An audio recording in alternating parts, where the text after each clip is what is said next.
are you today? I hope you're doing well. We are ready for Chapter 7. We're rolling right along, almost halfway through our book, Spring According to Humphrey. Chapter 7 is called Test Trouble. Late in the afternoon, Mrs. Brisbane said, "Class, it's time for us to think about Family Fun Night. We had a meeting about it yesterday, and I found out that the theme is Circus Night. Each class is supposed to come up with a circus-themed game or activity." Tell the truth, Thomas waved his hand, and Mrs. Brisbane called on him. "I think we should string a rope across the gym and do tightrope walking," he said. "Do you know how to walk a tightrope?" Mrs. Brisbane asked. "No," Thomas answered, "but I'd like to try it, or fly on a trapeze." "Not me," Calm Down Cassie exclaimed. "Those sound dangerous." Mrs. Brisbane nodded. "They sound dangerous to me, too. Let's think of other circus activities." "Clowns!" Rolling Rosie shouted. "We can all be clowns." Other classmates agreed that her idea was great. Mrs. Brisbane nodded, but then she said, "I know, that would be fun." But Miss Mack already signed her class up to be clowns. My classmates groaned. I was disappointed, too. "Juggling," Small Paw said. "We could teach people to juggle." "Are you good at juggling?" Mrs. Brisbane asked. "No," Small Paw said, "but I'd like to learn." "Stop talking," Sophie waved her hand. "My dad can juggle. He can juggle 3 balls really fast and never drop them. He can even juggle knives." Ooh. "I'm not sure about knives, but I think we'd all like to see him juggling." "Sophie, let's keep on thinking. We have some time to figure things out." I kept on thinking long after my friends had left room 26 for the day. Once Longfellow school was empty, I opened my Lock That Doesn't Lock and hurried out of the room to visit Gigi. If I wanted to swing up to her table to see her, I'd have to get there before Aldo closed the blinds. "Hello, friend," I greeted her as I slid under the door of room 12. "Humphrey, I was hoping you'd come. I have some questions." I swung my way up to the table and hurried over to her cage. It was still light outside, so I could see her better than I could during the winter. I was very impressed with her dark brown fur coat. It wasn't golden, but it sure was shiny. "Did you hear about Family Fun Night?" she asked. "We're going to be clowns." "I know," I answered. "My friends were disappointed. They wanted to be clowns too." Gigi shook her head. "I don't think I'll make a very good clown." "Of course you will. Just act silly." Gigi was silent before she finally said, "I'm not sure guinea pigs are silly." I wasn't sure either. "But Miss Mack will help us. She always does." Gigi cheered up a little. "That's right. She'll help. What is your class doing?" I explained that we were still trying to decide. "But I wanted to tell you about our signs of spring," I said. Gigi listened carefully as I told her about the specks who were now swimming. "Wow," she said, "they sound strange and amazing." Amazing. There was that word again. "I'm worried about Og," I explained. "He's so quiet." "Maybe he's remembering when he was a tadpole. Maybe he had tadpole brothers and sisters that he misses," Gigi suggested. I hadn't thought about that at all. She might be young, but Gigi was pretty smart. The sun was beginning to set, and I knew that Gigi was ready to go to bed. Also, Aldo would start his cleaning round soon, and the last thing I wanted was to be caught outside of my cage. "You've been very helpful," I told Gigi as I slid down the table leg and raced toward the door. "Thanks." "Thank you, Humphrey," she answered. "Come back soon." When I returned to room 26, I told Og about my visit to see Gigi, but he was still unusually quiet. Before I opened my cage door, I glanced at the swimming specks. "Good night, Specs," I said. The next day, Joey told the class, "I've been reading the book that came with the tadpoles.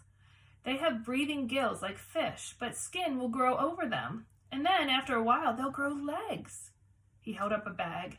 "These tadpoles came with food. But if they were living in a pond, they would eat algae." "Ew," Kelsey said. "It's natural," said Joey. "I don't think it's ew. It's kind of wonderful." "I agree, Joey," Mrs. Brisbane said.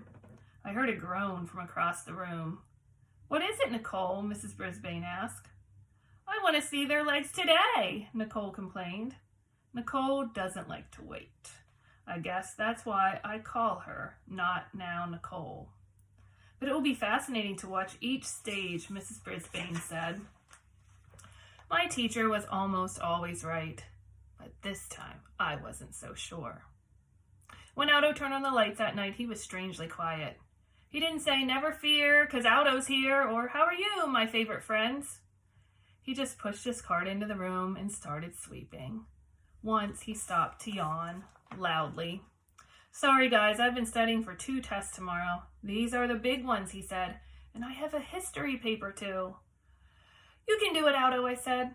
He laughed. "Thanks for the encouragement, Humphrey." I looked over at the tadpole swimming round and round in circles until my tummy started to hurt. Aldo swept faster and faster, but he suddenly stopped when he reached Mrs. Brisbane's desk. "What's this?" he said as he stared at the desktop. What, I squeaked. Aldo picked up an envelope. "It has my name on it." He had a puzzled look on his face as he opened the envelope and took out a piece of paper. He stared at it for a few seconds. Then he said, "Wow." "What's the wow?" I asked. "Thank you, Mrs. Brisbane," he said. He stared at the paper some more and shook his head. "Wow." After a while, he came over to our table and said, "I just want you to know that Mrs. Brisbane is the nicest human being on earth." "I couldn't agree more," I squeaked. Aldo was smiling as he left. I was happy for him, but sorry that he'd taken the piece of paper with him. I had no idea what Mrs. Brisbane had written.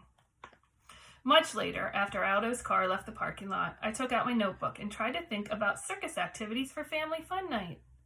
I thought and thought, but I didn't write anything down. I was still thinking about the envelopes Mrs. Brisbane had left for Aldo.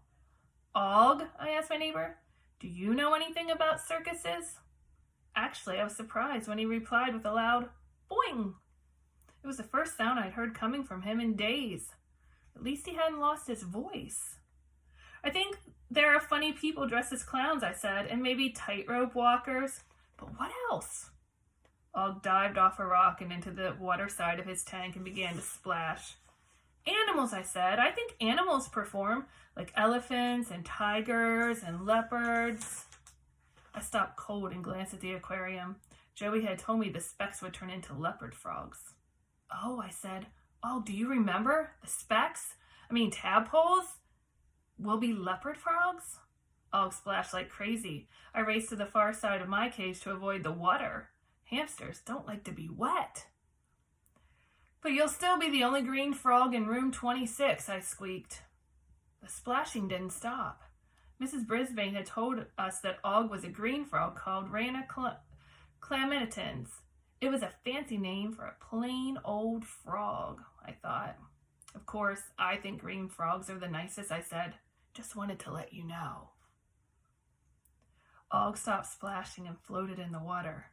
At least he'd calmed down.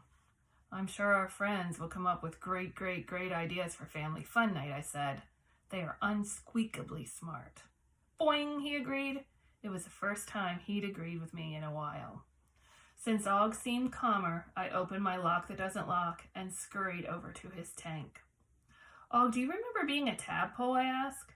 It was a very personal question, but I needed to know. Og didn't answer. Not a boing, not a splash. Didn't even look at me. He acted very strangely, even for him. "What's wrong?" I asked. "I'm worried about you." I think he nodded his head a little bit.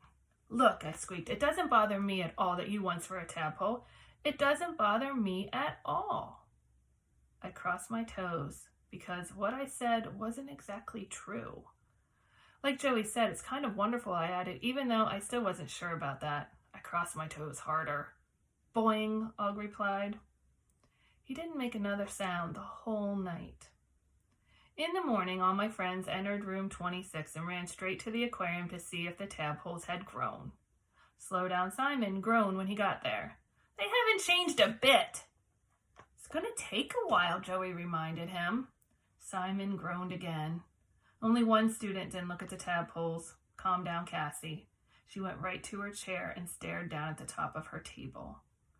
Once class began, Mrs. Brisbane said, "I know you all studied last night, so why don't we take the math test now and get it out of the way?" There were groans. There were always groans when our teacher said the word test. "Now, do it, Daniel?" asked. Mrs. Brisbane smiled nicely and said, "Yes." Soon my friends were bent over their papers, scribbling away, all except for Cassie. She stared at the paper with her arms wrapped around her middle. Cassie stared and stared, but she didn't even pick up her pencil. Mrs. Brisbane noticed, and she walked to Cassie's desk. "Is something wrong?" she asked. Cassie didn't look up. She mumbled something about her stomach hurting. Mrs. Brisbane leaned down and whispered something I couldn't hear. Cassie shook her head. I thought she might even cry. Our teacher told Cassie to go to the nurse's office where she could lie down. As soon as she left, "Stop talking," Sophie asked. "Where's she going?" Mrs. Brisbane explained that Cassie didn't feel well. "She never feels well when we take a test," Daniel grumbled. Then he grabbed his stomach and said, "Oh, my stomach." "That's enough, Daniel," Mrs. Brisbane said. "I'll speak to you later. Now, no more talking during the test." I hopped on my wheel and started to spin. While my friends finished the test, I thought about what Daniel had said. It wasn't a kind thing to say, but to squeak the truth. Cassie had asked to go to the nurse's office the last 2 times the class took test. I don't get to take math tests unless Mrs. Brisbane writes the problems on the board. Then I copy them into my notebook and work out the answers once school is over. I've taken spelling tests and vocabulary quizzes, but they've never made me sick. So why did tests make Cassie's stomach hurt? When the tests were over and the bell rang for recess, all of my classmates raced out of room 26 except for Daniel. Mrs. Brisbane asked him to stay. "That was a very rude thing to say about Cassie," Mrs. Brisbane told him. "But it's true," Daniel said. "She just says her stomach hurts to get out of taking tests." "You don't know that," Mrs. Brisbane said. "Some people get very anxious about taking tests, and that might make her stomach hurt. But Daniel, it's none of your business. Cassie and I will discuss it in private." "Okay," Daniel said. "I won't say anything again." "Thanks. I expect you to keep your word." She excused him, and he hurried out the door. It wasn't long before Cassie returned to room 26. "Feeling better?" Mrs. Brisbane asked. Cassie whispered, "A little bit." Mrs. Brisbane asked her to sit down. "I'm going to call your parents and suggest that they take you to the doctor to make sure nothing's wrong. You might be sick, but since your stomach only seems to hurt when you take a test, maybe you worry about tests a lot." Cassie admitted that tests made her nervous and made her stomach feel like it was tied in knots. "If that's the case, we need to work on ways to make you less worried about tests. Your grades are fine. You know the material. Why do you worry so much?" Cassie hung her head and softly said, "It's just, I don't want to disappoint my parents." "I don't think you disappoint them if you got a few answers wrong now and then," Mrs. Brisbane said. "They'd still love you, don't you think?" Cassie slowly nodded. "Sometimes we learn more from our mistakes than our successes," Mrs. Brisbane suggested. "I certainly learned what not to do with the blind cords when I made a mistake." Then Mrs. Brisbane taught her a little trick. "The next time you feel your stomach knotting up, take some long, slow breaths like this." Mrs. Brisbane took a very long breath in, held it, and then slowly let the air out. "Let's try it again," she said. "Yes, let's," I squeaked. Mrs. Brisbane and Cassie tried the breathing thing together, and I did too. "Breathe in slowly," Mrs. Brisbane said. "Hold, and slowly breathe out." I was amazed that I felt relaxed and calm after a couple of breaths. "Does that make you feel a little better?" Mrs. Brisbane asked. "Yes," I squeaked. Cassie nodded. "Why don't you stay in for the afternoon recess and take the test? You might feel calmer if the other students aren't around." Cassie did a lot of deep breathing as she took the test later in the day. I breathed along with her, just to help her feel better. I felt better too. "I hope it wasn't as bad as you expected," Mrs. Brisbane said when Cassie turned in her test. "It wasn't," Cassie said. And then she smiled. "Phew." Humphrey's spring things. Spring's full of flowers and all the rest, but spring can also put you to the test. So that was chapter 7 in our book. Tomorrow's chapter is called The Big Break, chapter 8. I can't wait to see what happens in chapter 8. Sounds like there might be another problem happening in our story tomorrow. We'll have to wait and see. Have a great day, and I can't wait to see you tomorrow.